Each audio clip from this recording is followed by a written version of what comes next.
বুড়ো মানুষ যে মানুষ দাও না তোর দিকে বুঝলাম তোরা নাচা লাগবে না। এবারে কি কও? কি সুন্দর নাচলাম, কোভাই দিলাম, এইরকম নাচতে পারবি? নাচছি দেখা নাচ। ওরা এত থাম, তুই কিচ্ছু পাও না। ওর মধ্যে নাচমু, তুই এখন শিখবি। নাচ একটা আর্ট, তোর আমি শিখামু, ঠিক আছে? আই তুই দেখ দেখ দেখ গান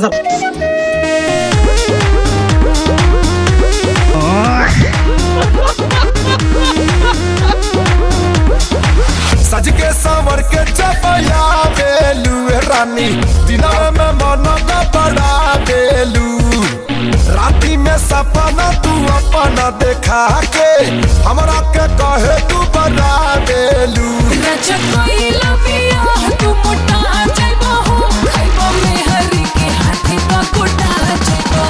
अच्छा